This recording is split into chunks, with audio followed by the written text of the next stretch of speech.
Well, here we are. Penn State in do or die mode every single game, every single week. They lose on the road to Nebraska, a team and a game that everyone agreed they had to have. Well, they don't have it. So now what? We'll talk about So Now What on the Penn State Hoop Show.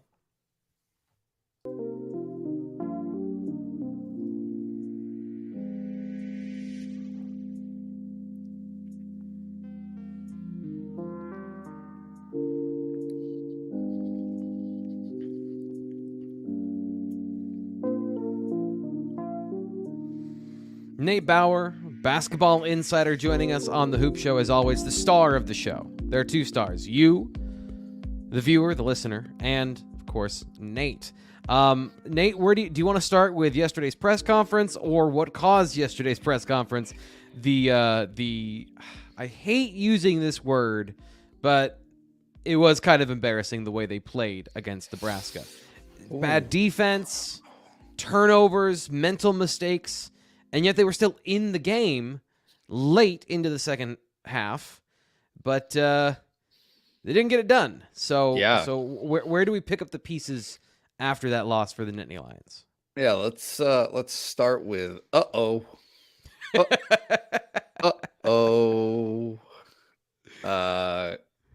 yeah, look, I think we'll talk about Nebraska. That's fine. I think that it's important to contextualize what this moment is in the season, right? Kind of where they were going into that game and why it mattered. And so the larger point is they really, other than reversing and kind of flip-flopping the Michigan State and Illinois games earlier in December, where they lost Michigan State, which is a game that they thought they could win, and beat Illinois on the road, which is a game that I think internally probably was chalked up as a loss, would have been perceived as a loss. Other than that, everything has gone according to plan, right? I think the plan has been in motion. It's a bubble team. It's a team that there have been opportunities missed for sure, but also they've held serve when they needed to. They got a blowout win against Indiana when their backs were against the wall. They beat Iowa to start the new year. They beat Nebraska at home. They beat Michigan at home. All of these games, including some of the losses, right? You lose at Rutgers. You probably expect to lose to a top 25 Rutgers team in that environment. You lose at Michigan. Nothing has really been wildly off script until now. This is the off script moment where you lose at Purdue. Okay. But you really have to come back and get a win at a Nebraska team, which, one, the venue is always difficult. And two, it is an offensive team that Micah Shrewsberry previewed earlier in the season. The first time around that they played, talked about Fred Hoiberg and how they keep you off balance, how they do things that really make life difficult for you as a defense. And guess what? Surprise, surprise. Penn State defensively was not prepared for everything. I mean, really, Nebraska kind of threw the kitchen sink at Penn State, and Penn State just was not prepared for any of it. And it turned out to be, yes, a loss, but a loss in which for the first 18, 20 minutes of the game, Penn State just wasn't there. It was like they expected to be able to walk through Nebraska, and did not happen in any capacity. If that team shows up, if the Penn State team that we've watched battle with some of the bigger names in the conference shows up, they can win that game. Whether or not it's a blowout doesn't matter. They win the game on the road at Nebraska. Texting with a friend of mine after the game, and this is the part that Micah Shrewsberry wants to erase, but until they do, it's hard not to do this, where my friend texted me and said, Penn State basketball is going to find a way to Penn State basketball in the most Penn State basketball way. Yeah. And he's right. We've said this time and again, this is a good team. I think maybe not as good as we thought to begin the year in terms of the shooting has not been consistent, which we've covered. But, this is a good team with good pieces. And I don't know what dark crystals are buried under the Bryce Jordan Center that have jinxed this team. But I think they need to go mining, find them and destroy them so that they can reverse their fortune. Because this is just a snake bit, star-crossed, plagued program, even in good situations. And Micah Shrewsberry being here is a good situation, and even he is having a hard time overcoming this kind of expectation of disappointment in these pivotal games against teams you should beat. And here they are again at the bottom half of the middle of the Big Ten standings. I never push back on you, T-Frank, but I'm going to push back. Sure. This is entirely within their control. Specifically, Nebraska was entirely within their control. These are errors in execution, errors in preparation, errors in effort. Right? These players are the players as this team is composed currently are good enough to finish in the middle of the Big Ten. Okay.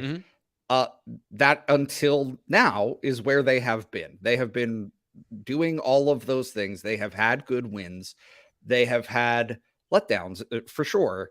And some very difficult, in terms of the snake bitten part, I will agree to a certain extent that some games, Wisconsin on the road, Virginia Tech earlier in the season, Clemson, certainly, like there have been opportunities that Penn State has just not been able to come out on the winning side of, that they were in a position to do so. However, where they are right now is really, I just kind of see it of their own making. Okay. Tominaga scoring 30 points, like nothing against him. He lit it up at the Bryce Jordan Center he's a microwave. Okay. He gets real hot, real fast. And he did the exact same thing at the Bryce Jordan Center where he had like 14 points in a few minutes, basically. That is what he does. Penn State needed to be prepared for that. Yeah. Micah Shrewsberry said it afterwards, and they just weren't. They were not prepared. They did not start the game with the type of energy and attention to detail, focus, you name it. The shooting is something we can get into. All of that's fine. But what Penn State has lost fundamentally is a 40-minute effort defensively that used to be really and established was the hallmark of Micah Shrewsberry's team last year. So I guess the point you are correct, and that's watching that game. it was clear, like shooting was an issue, but defense was the problem. And defense, effort, communication. We'll talk about all these things, including leadership and everything Micah Shrewsberry and Jalen Pickett talked about yesterday. But that's my point, I guess, of this is the conversation we're having now, that this veteran team full of seniors can't seem to find a way to play with maturity. And maturity is effort for the full 40 minutes and playing defense. Yep. So like how you have the pieces to go on the road and win, and it's not happening. Yeah, but you know what? Like, it's hard. This is hard. Okay. I thought that yesterday's press conference was a striking balance of Micah Shrewsberry being ticked off, okay, and expressing that displeasure, and Jalen Pickett doing his best to remain calm. Okay. Yeah. It is a long season. They play 31 games, 32 with the Big Ten tournament at least. These things happen. And do you want them to happen? Absolutely not. Indiana did not want to lose by 19 points at Penn State. Okay. That was a bad loss for that Indiana team. That exact same Indiana team just beat Purdue over the weekend. Like, things can change. And so, like, I mean, we're going to get to it here. And I don't know if you were able to pull the clip we had, just for everybody listening. We had audio issues, the Bryce Jordan Center had audio issues yesterday with Micah Shrewsberry. But this one quote, I'm going to read it here, is so important, where he says, this is their moment as leaders of this team, that they need to take the initiative if they want it to go whichever way they want it to go. They could say, hey, we're done. It's 8 games left, conference tournament, 9 straight. Let's just mail it in and go home. They get that choice, or they can say, man, let's go on a run right here. They get that choice. It's how they want to finish. It's how they want to see it. I see so much reaction from the Penn State fans that are there. Okay. Like the people who parachute in occasionally when things are going poorly or when things go really well and just, that's it. Yep. Season's over. And I guess to a certain extent, that's just the nature of fandom. Certainly enough people said that after football got its doors blown off at Michigan. Yeah. Right. But these are things that are within their power to change. And so once again, they are faced with this moment of, okay, everything else was trending in the direction where if everything went to plan, they were a bubble team with a good shot of getting in. Now they are a bubble team with a bad shot of getting in, and they're going to have to reverse fortunes and win a game that they aren't supposed to win to be able to upend that trajectory. Yeah, and that's what I found interesting yesterday when Micah Shrewsberry, who has talked about, he's not been afraid of putting things on his team and challenging them, but he fully put it on them and said they've got to decide what they want to be. I mean, you just read the quote there about, there's 8 games left, and not that he's giving up control. And I'm sure that in practice he has a very different tone of, I'm going to take charge, and there's different messages for different times. Sure. But he put it on them that this is on you. This is not a thing of like, I need to coach better, I need to motivate them. It's like they need to decide what they want to be. I guess, how do you feel about that? How do you take that in terms of, is that a motivation tactic that you think will work? Is that, how do you take that tone from yesterday and interpret how the team will interpret it? He's an interesting guy because he look, like, this is what coaches do. Okay. That's Jedi mind tricks. That's how they operate. On one side, he says, this is on me. The defensive breakdown, the things that are happening is completely his responsibility, and he owns that. But then on the other side, and he said this before about other things in different contexts of, hey, I'm good. I've coached in the Final Four. I've coached in the NBA Eastern Conference Finals. Like I've had occasions and accomplishments within my career that I can be very proud of and will sustain me, right? Like, he's already got a resume. Yeah. He lays it out as, you don't. like you guys don't have that. And so you've been putting in all of this work. And in some cases that we'll get to later, maybe not enough. Okay. But whether it's enough or not, it doesn't change the fact that an investment has been made by these players to reach a goal that everyone can agree. There's no secret to this. They're trying to get to the NCAA tournament. They're trying to win a couple games in the NCAA tournament. But if they do not execute and follow through on the vision that they had at the beginning of the year, like, not only is that it for this team, but that's it for a bunch of these players. Jalen Pickett's going to keep playing. Andrew Funk will probably play in Europe, I would guess. Cam Winter, I don't know. Yeah. Miles Dredd, I don't know. Right? Like, you've got seniors on this team. Seth Lundy, what does his future hold? And there are undoubtedly players on the team that have brought it consistently this season against players on this team who have not brought it this season. It has been an inconsistent effort, and he is laying out very flatly, hey, this is it for you guys. one way or the other. This is the end of college for a lot of you guys.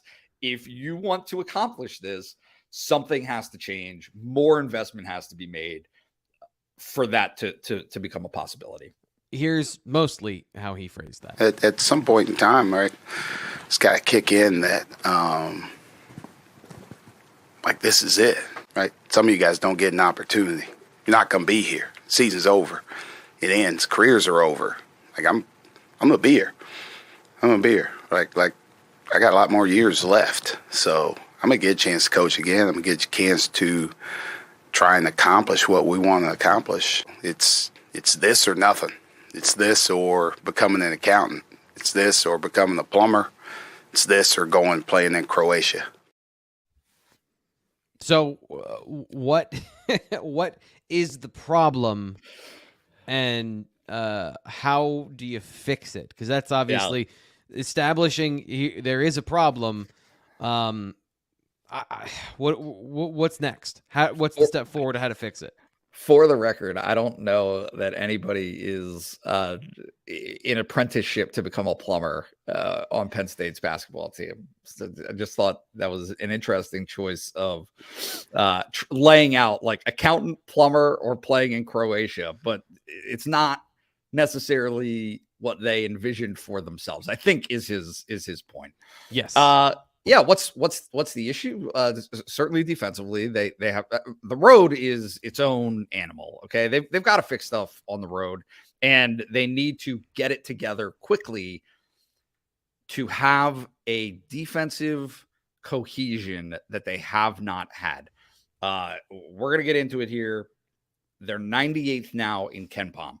That would have been outrageous last season, and they're different teams. I get that, but they haven't been 98th in KenPom this season. They've had decent numbers in KenPom defensively for most of the season, but he brought it up in the beginning of January. Yeah. That number is plummeting. And so in back-to-back games, they give up 29 to Mason Gillis at Purdue, which is, it is what it is. They held Zach Edey. They limited Zach Edey. It was a pick your poison situation. The other guy went off. You got to live with that.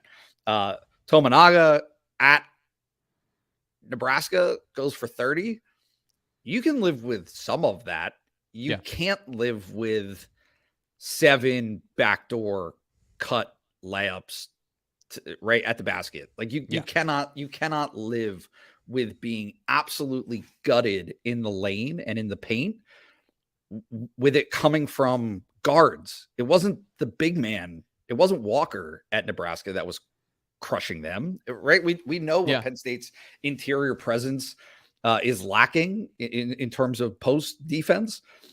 It wasn't that. It was, you're just not in position. The help defense isn't there. You're getting beat. You're like all of those things. And it was such a variety of things that, again, the context that he set up for Nebraska in the first place, the thing that Nebraska can do is beat you in a variety of ways. They can score in a variety of ways. And that is exactly what they did on Sunday afternoon. There won't be postseason play if we don't start guarding people. It's like sticking your finger in the wall, stop the water, and water starts coming out from somewhere else, right? We got to get it figured out. We got to get it figured out pretty quickly. And we got to build off that right now. Like, fixing this can't affect something else. And now something else becomes a problem or an issue. I thought it was interesting. First off, this is the Blue-White Illustrated Penn State Basketball Hoops Show. Please like the video. Please subscribe to Blue-White Illustrated here on YouTube. If you're listening on our podcast version, please leave a 5-star review. Always helpful for you to do that. Now that I got that preamble out of the way, one of the things that came up yesterday that I think is concerning is communication on defense. But Jalen Pickett, it seemed like these two were tied together, was confidence and communication. So when they are not playing with confidence, they're not communicating. And that happens on the road. And that was part of the conversation of playing on the road and making sure you're continuing to communicate when you're not comfortable.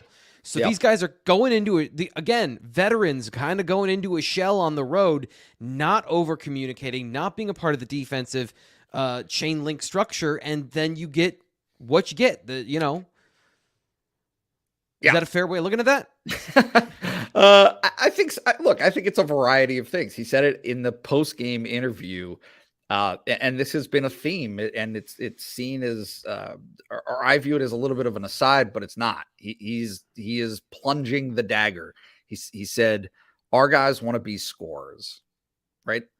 They want to play offense. They get excited about playing offense. They don't get excited about the defensive end of the floor. And so it reminds me, or there's similarities of when we talk about the offensive line is, in football, you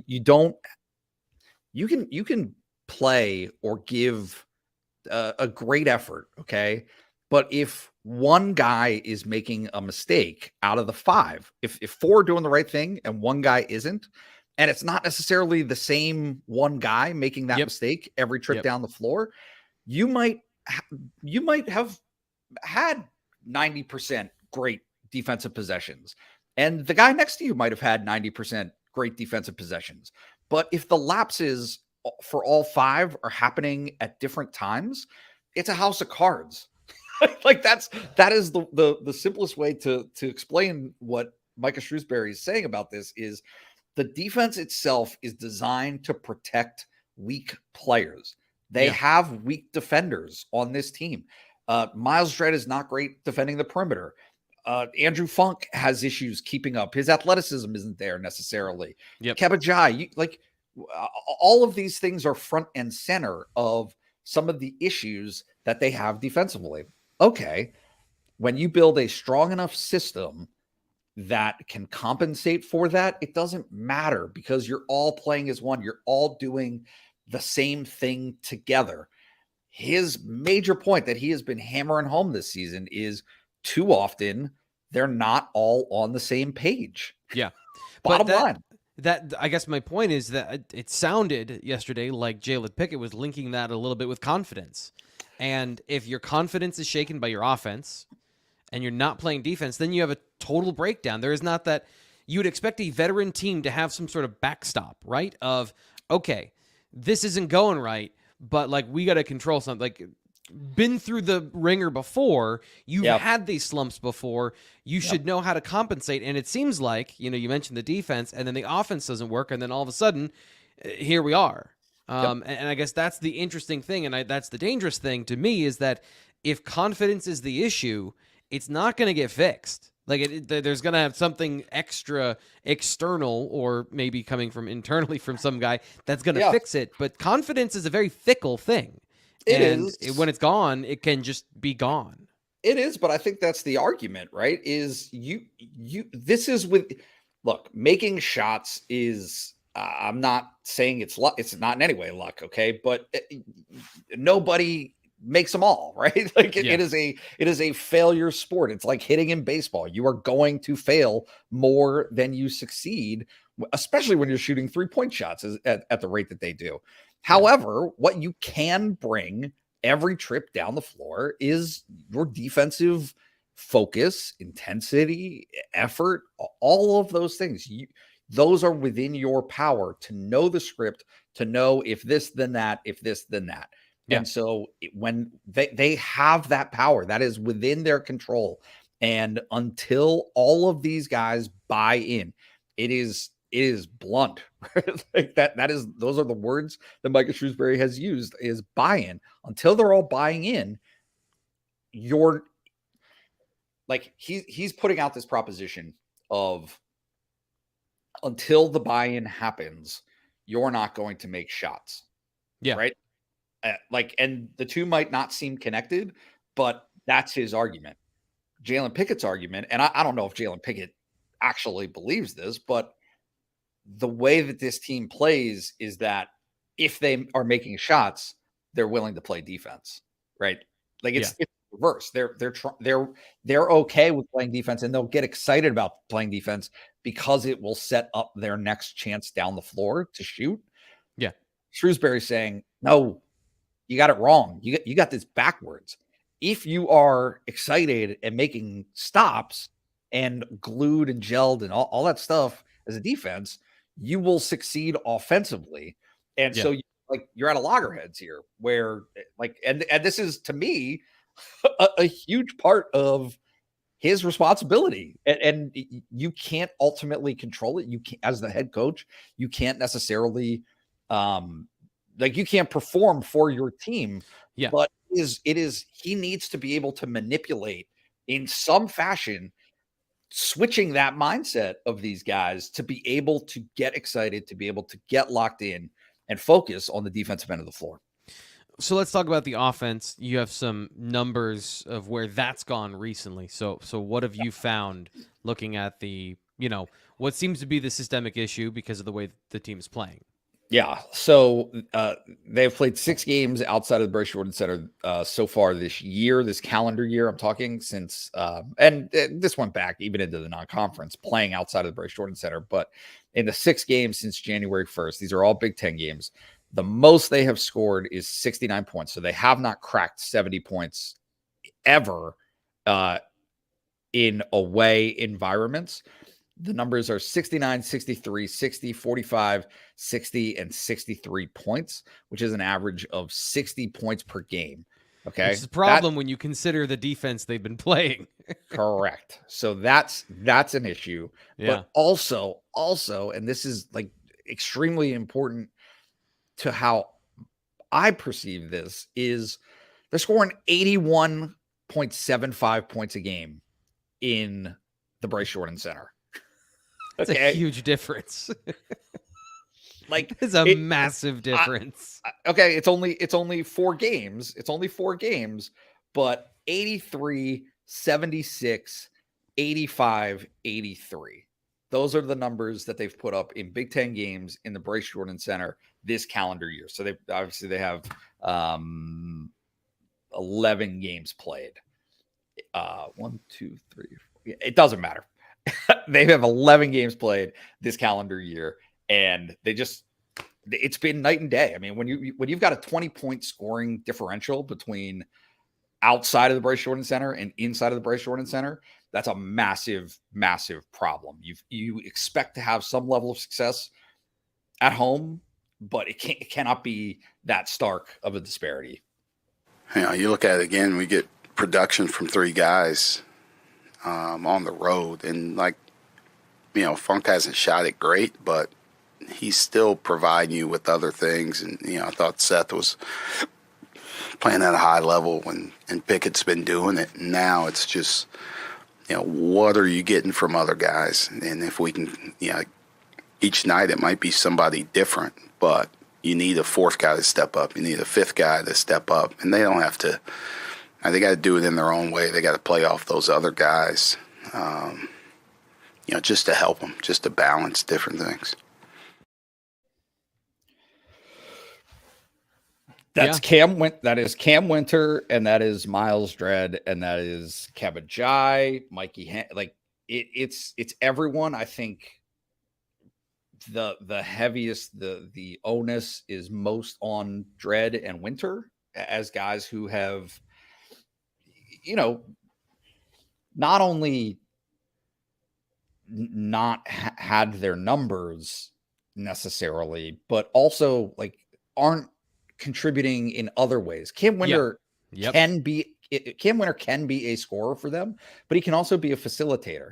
He's not doing either right now. Okay. Yeah.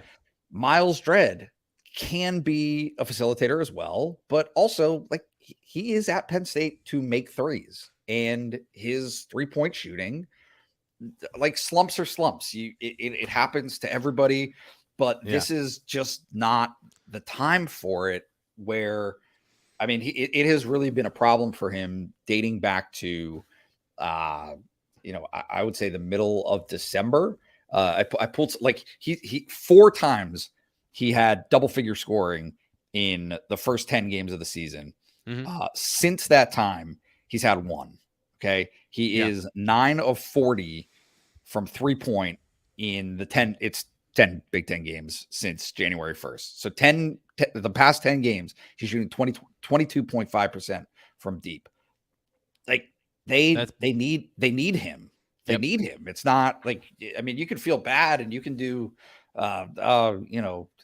just keep thinking positively and you'll break out of this, but it's it can't be that. And it can't be this long. I mean, Correct. You talk about middle of December. That's 2 months now. That's not a slump. That is now the new characterization of how you're playing. A slump is like a game, a quarter, maybe if you want to extend it, a long slump is 3 weeks. But this has been indicative of his career too. I know that we've talked about this. You and I have had some debates about this, but he was a streaky shooter when he was a regular, a starter. This has been a thing with Miles Dredd for his whole career. So why? Again, veteran on the team captain, but the consistency and reliability of the thing you're being asked to do. I think he's done okay defensively with a hard task of being basically a post player, but like you can't have that be the only thing, especially if you're one of these guys that is what we just described. So what's the issue there? I mean, look, I'm not a shooting specialist. I'm going to defer to Micah Shrewsberry here, and just he doesn't hit you over the head with it, but and I put this in our notes here. He uses other players as an example of what he wants from everyone. Okay. And if you read between the lines of what he was talking about with Miles Dredd yesterday, it was put more time in. That's it. Is get into the gym, but work through it. When he talked about Keba Jai, the one thing about our group is they just got to know, here's what the team needs. Here's what the team needs. It's not about me. This is what the team needs. And if I'm going to provide that, whether I need to start, whether I need to come off the bench, if I need to shoot a bunch or not shoot at all, I'm going to do whatever the team needs for us to have success. He talked about how Keba is using successful experiences as motivation to work even harder, not the reverse, right? Yep. Not using disappointment disappointment in the first place. And Keba has had a tough year. Like they threw him into the fire, and there have been a lot of tough moments for him, but he has used both good and bad as motivation to keep going and to invest more. Same with Seth Lundy. Talking about Seth Lundy, what he's doing right now, he's putting a lot of work into outside of practice and everything else. So he's earning this consistent play with what he's doing in practice and outside of practice. Like it's not just Miles Dredd. This is the team, right? Mm-hmm. Where he is laying it out there of, hey, I'm going to recognize the guys who are doing it all in, right? Like I'm going to give them a recognition in that sense, but also I'm using this to draw attention to the fact that not everybody is. Not everybody is invested at that level. And he feels, I think, I don't want to put words into his mouth, but he feels as though it's going to demand that of everyone to get where they need to be. We're in February, and I know he said that like at this point, a lot of teams know their identity. They know what they're going to be. They know their rotations. And if Penn State is still working on that part, yikes! I don't know to go with that. Like that I don't want to say that's a dead end, but like, hey, that is a thing that has to change. Why is Mikey Henn and Caleb Dorsey, or why are they starting now? Why have those two guys started the past couple of games? Because when I asked him about Evan Mahaffey, I mean, as blunt gets, as answers go to say, he's not guarding anybody. And that was it, right? Yeah. And so like, is he making progress towards guarding anybody? No, like he's not guarding anybody. He hasn't guarded anybody. Can he? I hope so. Like it's just very obvious, how he's putting that out there of nobody. They just have not had enough consistency. And I think this is important here because this. I have a huge crush on Jalen Pickett as a basketball player. I think he's great. I think he's outstanding. Yep. Yeah. Seth Lundy has been really good this season. When Andrew Funk heats up, I think he is exceptionally good as a shooter and productive. Right there. Those three guys, I want to talk about the things that we're kind of, I want to put these into context of, I guess, what I've noticed in these situations of they're going to go zone. Nebraska went zone, packed the paint, didn't allow Jalen Pickett to get one-on-ones down underneath, right? So they just took away the rim for a good part of the game. And Seth Lundy's hitting threes. Yeah.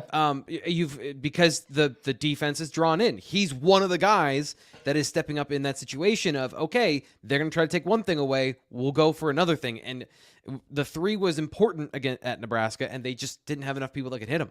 Yeah. Andrew Funk, even though he is slumping at times or he's not as great on the road, I guess I've noticed he has been more active with the ball. He's not just spotting up and shooting. He's been driving. He's been trying to create challenges for the defense.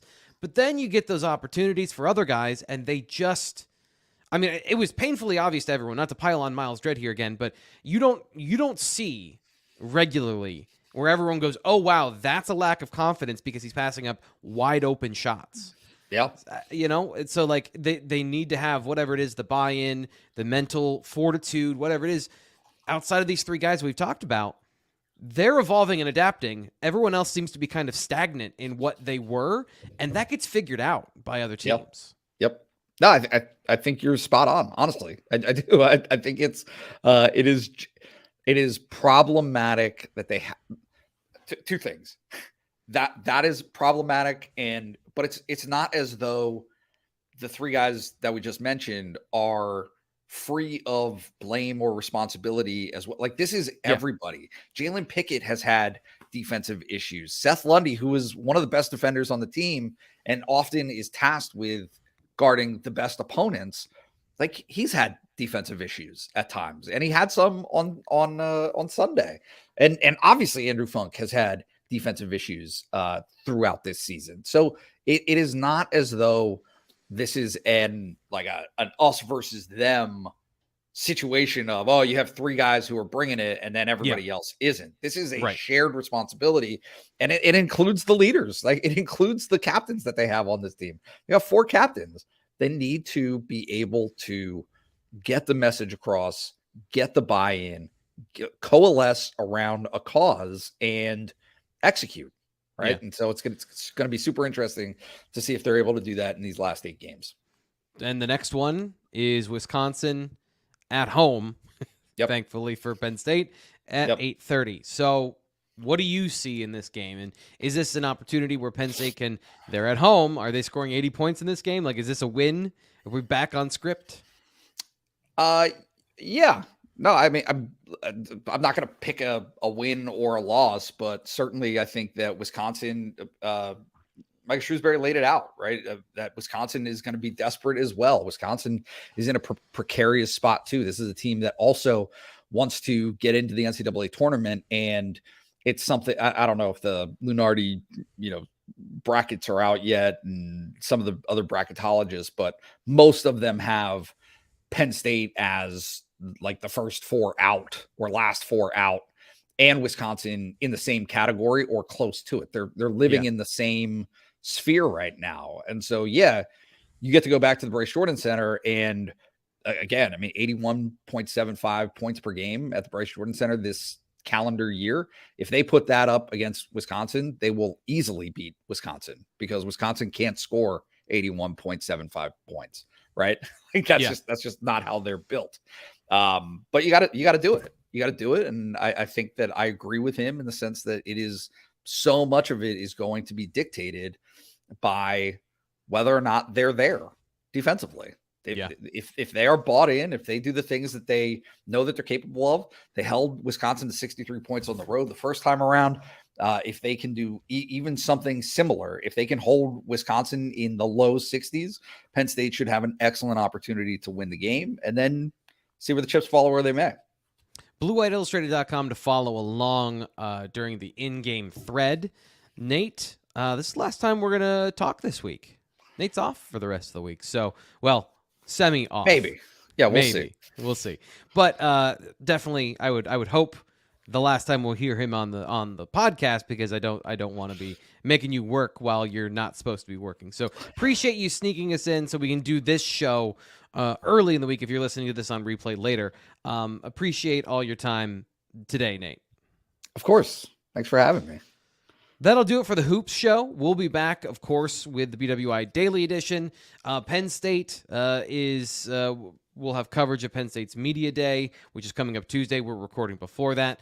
Still TBD on when we're going to get this show out. It might be out on Wednesday, so might be telling you things out of order, which is why that was so awkward, Nate, and why that last 35 to 45 seconds was so awkward. There's a lot going on. There's a lot going sentence. On. Yeah. No plan whatsoever for how to get out of it. But I know how to get out of this show, and that's to hit the outro music. So we'll be back. Blue White Illustrated Daily Edition and the Hoop Show.